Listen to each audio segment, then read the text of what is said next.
சசோஹம் ஸ்வாஹா. நிகழும் ஸ்ரீ மங்களகரமான குரோதி ஆண்டு ஆடி மாதம் 16ஆம் தேதி வியாழக்கிழமை அன்று துவாதசி திதியில் மிருகசிரிசம் நட்சத்திரத்தில் வியாகாதம் நாமயோகத்தில் தைத்தூலம் கர்ணத்தினில் மகா பிரதோஷம் கூடிய நன்னாளில் இந்த மகத்தான ஆகஸ்ட் மாதம் பிறக்கிறது. இம்மாத கிரகநிலை என பார்த்தால் ரிஷபராசியில் குரு பகவானும் செவ்வாய் பகவானும், கடகராசியில் சூரிய பகவானும் புதன் பகவானும், சிம்ம ராசியில் சுக்கிர பகவானும், கன்னிராசியில் கேது பகவானும் உள்ளனர். கும்பராசியில் சனி பகவான் வக்ர நிலையில் உள்ளார். மீனராசியில் ராகு பகவான் சஞ்சாரம் செய்கின்றார். இம்மாத கிரக பெயர்ச்சி என எடுத்துக்கொண்டால் ஆகஸ்ட் மாதம் 1ஆம் தேதியே சுக்கிர பகவானின் பெயர்ச்சி சிம்மத்தில் நடைபெறுகிறது. ஆகஸ்ட் 17ஆம் தேதி சூரிய பகவான் சிம்ம ராசிக்கு பெயர்ச்சியாகின்றார். ஆகஸ்ட் மாதம் 26ஆம் தேதி செவ்வாய் பகவான் மிதுன ராசிக்கு பெயர்ச்சியாகின்றார். ஆகஸ்ட் மாதம் 26ஆம் தேதி சுக்கிர பகவான் கன்னி ராசிக்கு பெயர்ச்சியாகின்றார். இம்மாதம் 31ஆம் தேதி புதன் பகவான் சிம்மத்திற்கு பெயர்ச்சியாகின்றார். இந்த கிரகங்களின் சஞ்சாரம் மற்றும் இடப்பெயர்ச்சியால் உங்கள் ராசிக்கு இம்மாதம் என்னென்ன பலன்கள் கிடைக்கப் போகின்றது என்பதனையும், அசுப பலன்கள் ஏற்படுமாயின் ராசிக்காரர்கள் செய்ய வேண்டிய பரிகாரம் என்ன, வழிபட வேண்டிய தெய்வம் யார் என்பதனையும் காண்போம். உங்கள் வாழ்வில் வளமும் நலமும் செல்வ செழிப்பும் பெற்று வாழ்வில் உயரிய நிலையை அடைய எல்லாம் வல்ல எம்பெருமானை வேண்டி விரும்பி கேட்டுக்கொள்கிறேன். கடகராசி அன்பர்களே, இம்மாதம் எதிலும் லாபம் கிடைக்கும். எடுத்த காரியங்கள் வெற்றிகரமாக நடக்கும். உடல் ஆரோக்கியம் உண்டாகும். வீண் கவலை நீங்கும். ஆன்மீக எண்ணங்கள் அதிகரிக்கும். சகோதரர்களால் நன்மை உண்டாகும். துணிச்சலாக எதிலும் ஈடுபடுவீர்கள். புதிய வீடுமனை வாகனம் வாங்கும் யோகம் உண்டு. நண்பர்கள் உறவினர்கள் மூலம் நன்மைகள் ஏற்படும். இதுவரை வீடு வாகனங்கள் வாங்குவதற்கு இருந்து வந்த தடைகள் அகலும். தொழில் வியாபாரம் விருத்தி அடையும். தடைப்பட்ட நிதி உதவி கிடைக்கும். ஏற்கனவே வரவேண்டியிருந்து வராமல் நின்ற ஆர்டர்கள் வந்து சேரும். உத்தியோகத்தில் இருப்பவர்களின் வேலைப்பளு வீண் அலைச்சல் குறையும். குடும்பத்தில் இருந்து வந்த பிரச்சனைகள் குறையும். புதிய வீடு வாங்கும் முயற்சியில் ஈடுபடுவீர்கள். சிலர் பழைய வீட்டை புதுப்பிப்பார்கள். வாகனம் மூலம் ஆதாயம் உண்டாகும். பிள்ளைகள் சந்தோஷமாக காணப்படுவார்கள். குடும்பத்தினருடன் விருந்து நிகழ்ச்சிகளில் கலந்து கொள்ள நேரலாம். குடும்பம் சார்ந்த விஷயங்களில் கலந்துரையாடும் போது வார்த்தைகளை கோர்த்து பேசுவது நன்மை தரும். பெண்களை பொறுத்தவரை இம்மாதம் மனக்குழப்பம் தீரும். தைரியமாக எந்த காரியத்தையும் செய்து முடிப்பீர்கள். தேவையான உதவிகள் கிடைக்கும்.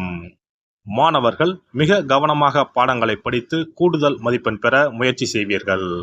தேவையான உதவிகள் கிடைக்கும். கலைத்துறையினரை பொறுத்தவரை நீங்கள் அமைதியாக இருந்தாலும் வீண் சண்டைகள் மற்றும் வீணான குழப்பங்கள் உங்களை தேடி வர வாய்ப்புள்ளது. வீடு, நிலம் மற்றும் வாகனங்கள் வாங்கலாம். அரசியல் துறையினரை பொறுத்தவரை நல்ல பெயர் உண்டாகும். மூலதனத்திற்கு தேவையான பணம் வந்து குவியும். எதிரிகள் வகையில் சற்று கவனமுடன் செயல்படவும். நட்சத்திர பலன்கள். புனர்பூசம் நட்சத்திரம். இந்த மாதம் பொருட்களை களவு கொடுக்க நேரலாம். உங்களின் உடைமைகள் மீது கண்ணும் கருத்துமாக இருக்க வேண்டும். புதிய நண்பர்கள் கிடைப்பார்கள். அறிமுகம் இல்லாதவர்களின் வீட்டில் எதையும் உட்கொள்ள வேண்டாம். பூசம் நட்சத்திரம். இந்த மாதம் நீங்கள் அமைதியாக இருந்தாலும் வீண் சண்டைகள் மற்றும் வீணான குழப்பங்கள் உங்களை தேடி வர வாய்ப்புள்ளது. தகுந்த வரன் கிடைத்து திருமண ஏற்பாடு இனிதே நடந்தேறும். வீடு, நிலம் மற்றும் வாகனங்கள் வாங்கலாம். ஆயுள்யம் நட்சத்திரம். இந்த மாதம் தொழிலில் நல்ல லாபம் கிடைக்கும். ஆனாலும் கவனமுடன் இருப்பது நல்லது. போட்டித் தேர்வுகள் சாதகமாக அமையும். சிலர் கல்வி பயில வெளியூருக்கு செல்ல வேண்டி வரும். திங்கள் கிழமை தோறும் அம்மன் கோவிலுக்கு சென்று தீபம் ஏற்றி வழிபட துன்பங்கள் விலகும். குடும்பத்தில் ஒற்றுமை உண்டாகும். சிறப்பு தொகுப்பு.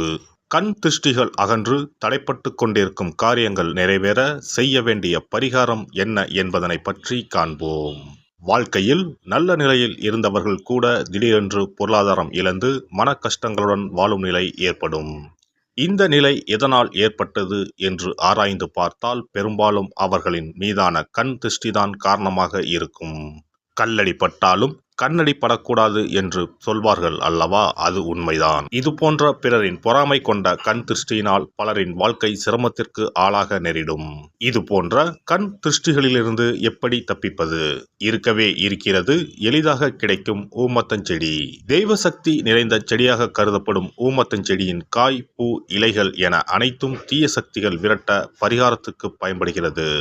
பொதுவாக ஊமத்தம் காய்க்கு கெடுதலை அகற்றக்கூடிய சக்தி உண்டு. நம் வீட்டில் உள்ள எதிர்மறை சக்தியை அகற்றுவதற்கு ஊமத்தங்காய் தீபம் சிறந்த பரிகாரமாகிறது. தெய்வீக மகத்துவம் நிறைந்த ஊமத்தங்காய் மற்றும் பூவையும் எடுத்துக்கொள்ளுங்கள். வீட்டுக்கு அருகில் இல்லை என்றால் நாட்டு மருந்து கடைகளில் கிடைக்கும்.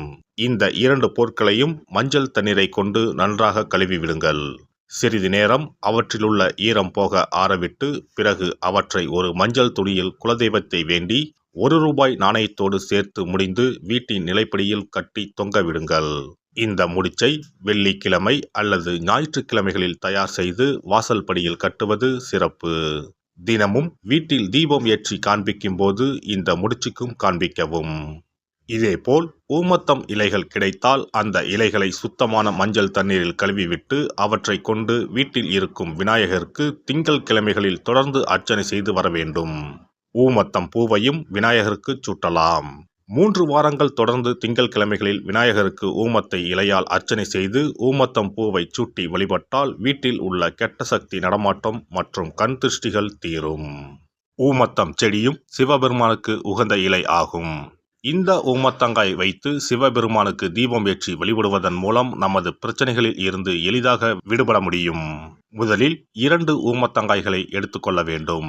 அவற்றின் மீது முட்கள் இருப்பதால் மிகவும் கவனமாக கையாள வேண்டும். ஊமத்தங்காயின் காம்பு பகுதிகளை வெட்டி கொண்டு கத்தியை பயன்படுத்தி ஊமத்தங்காயின் உள்ளே இருக்கும் விதை பகுதியை முழுவதுமாக நீக்கிவிட வேண்டும். பின்னர் 2 அகல் விளக்குகள் மற்றும் விளக்கு வைப்பதற்கான 2 தட்டுகளை எடுத்து சுத்தம் செய்து அவற்றிற்கு மஞ்சள் குங்குமம் போட்டு வைத்துக் கொள்ள வேண்டும். பின்னர் 2 தட்டின் மீதும் ஒவ்வொரு அகல் விளக்கை வைத்துக் கொள்ள வேண்டும். அதன் பிறகு எப்போதும் பூஜை செய்வதற்கு வைப்பது போன்ற வெத்தலைப்பாக்கு, பழம் போன்றவற்றை வைத்துவிட்டு 2 விளக்குகளையும் ஏற்றி சிவபெருமானை மனதார வேண்டிக் கொள்ள வேண்டும். எனக்கு இருக்கும் பிரச்சனைகள் அனைத்தும் தீர்ந்து இன்பமான வாழ்க்கை கிடைக்க வேண்டும் என வேண்டிக் கொள்ள வேண்டும். இந்த பூஜையை வெள்ளிக்கிழமை அன்று தொடங்கினால் தொடர்ந்து 9 வெள்ளிக்கிழமைகள் செய்ய வேண்டும். ஊமத்தங்காயின் மீது எவ்வாறு முட்கள் இருக்கிறதோ அதுபோல நமது வாழ்க்கையில் இருக்கும் முட்கள் போன்ற பிரச்சனைகளை அவை தீர்த்து வைக்கின்றன. இந்த பூஜையை நாம் தொடர்ந்து செய்து வருவதால் நம் மீது இருக்கும் கண் திருஷ்டிகள் அகன்றுவிடும். தீராத துயரங்கள் தீர்ந்துவிடும். பணம், நகை நம்மிடம் பெருகி வரும். சிலருக்கு கையில் சுத்தமாக பணம் இருக்காது. வறுமை தாண்டவமாடும். கடன் தொல்லையால் கஷ்டப்படுவார்கள். பண பிரச்சனையில் சிக்கி கொண்டிருப்பவர்கள் இந்த தீபத்தை ஏற்றினால் 3 வாரங்களில் நல்ல பலனை பெற முடியும். தொழிலில் நல்ல முன்னேற்றம் இருக்கும். கடன் பிரச்சனைகள் தீரும். உறவினர்களிடையே பகைமை இருந்தால் அவையும் மறைந்துவிடும். நோய்வாய் உள்ளவர்கள் இந்த தீபத்தை ஏற்றுவதன் மூலம் நல்ல பலனை பெற முடியும். பொதுவாகவே எந்த பரிகாரம் என்றாலும் அதை முழு நம்பிக்கையுடன் செய்தால் மட்டுமே முழு பலன் கிடைக்கும் என்பதை நினைவில் கொள்ளுங்கள். எல்லாம் வல்ல இறையருளால் நீங்களும் உங்கள் அன்பு குடும்பமும் உடல் நலம், நீலாயுள், நிறை செல்வம், உயர் புகழ், மெய்ஞானம் ஓங்கி வாழ்க வளமுடன். இந்த வீடியோ பதிவு உங்களுக்கு பிடித்திருந்தால் லைக் பண்ணுங்க, கமெண்ட் பண்ணுங்க, ஷேர் பண்ணுங்க. மறக்காம சப்ஸ்கிரைப் பண்ணுங்க. பக்கத்துல இருக்கிற பெல் பட்டனை கிளிக் பண்ணுங்க. நன்றி, வணக்கம். ஓம் நமச்சிவாய. சிவாய நம.